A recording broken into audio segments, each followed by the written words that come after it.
Well, I was always an active person, always into sport, never really academic in any way, shape or form. School didn't interest me. Apart from obviously PE and stuff, I was also a gardener just before I had my accident, so that always kept me busy. I was brought up with my mum and my mum's family. My dad passed away when I was 6 months, so I never really had anything to do with my dad's family. So I was just brought up solely with my mum and my mum's side of the family. Do you mind me asking, how did your dad die? No, I don't. He actually committed suicide. Dear. So when I was 6 months. Wow. So, What kind of effect did that have on you as you grew up? I don't really think it had any effect on me because I was so young, but it certainly had a massive effect on my mum. I'll bet. Yeah. So there was no void. You grew up never having known your dad, only having known this memory of your dad, but it didn't create much of a psychological black hole for you, did it? No, I mean, I don't think there was any void. Like, my mum's got brothers and sisters, so their husbands were like father figures, if you like, to me. I had my grandpa as well, so I don't feel as if there was any void or I missed out on anything. In your childhood, you said you were very sporty. What were your main sports and how good were you? Well, my main sport was football. I wouldn't say that I would ever have made it professional or anything, but I would have played at maybe a decent amateur level. I was also studying health and fitness at college, so I'd done quite a bit of sport through that. And then aged 17, on holiday in Corfu, 2000, your accident. Give me a picture of that day and its fateful events.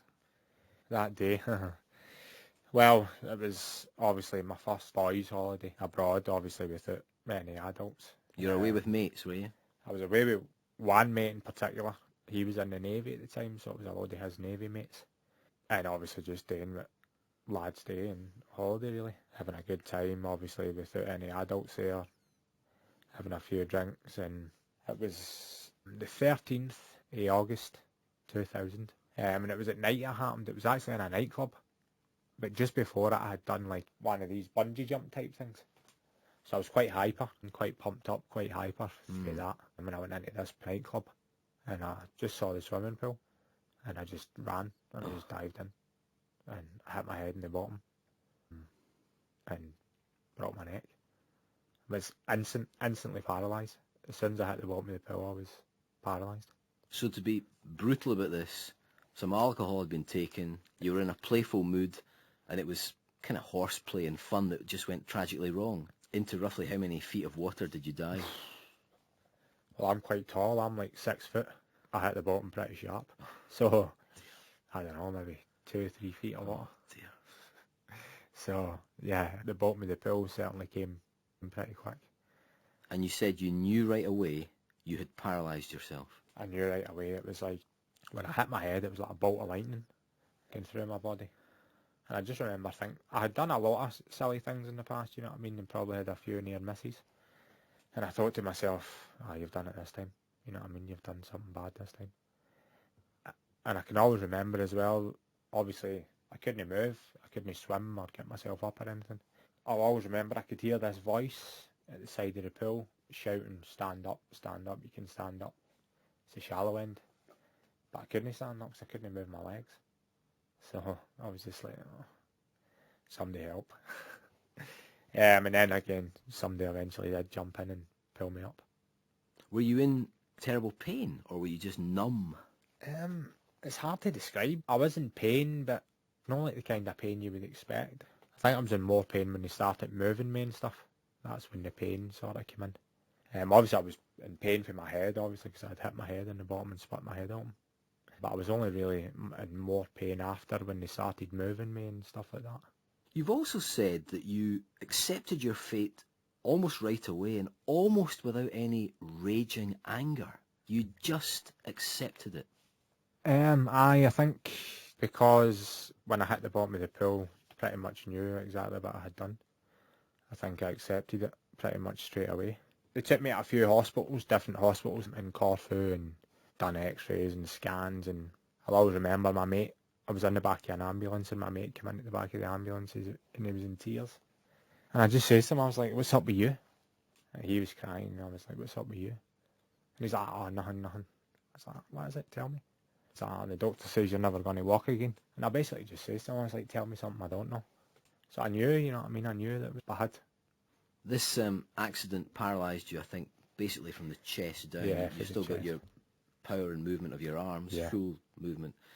You then spent 10 months, previously a fit and healthy man, as you confess, getting up to high jinks when you liked it. 10 months in the Southern General Hospital spinal unit. What kind of mental state were you in during that period? Again, I think because I had accepted it and I also had like strong family around about me and stuff, my mental state was fine. But I suppose at the start I didn't really know what was going on, you know what I mean? I didn't know what to expect.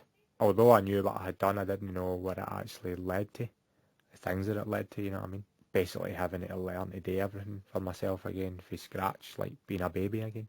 And that was sort of hard to come to terms with. It's like when you go into the spinal unit, you leave your dignity at the door because you're left with absolutely no dignity while you're in there because you're just learning, or they're trying to learn you, to do absolutely everything for yourself again. In all of this, you've suffered terrible luck. But one great thing has come out of it. Murder ball, as it's sometimes called, wheelchair rugby. You love it, and you're a star at it.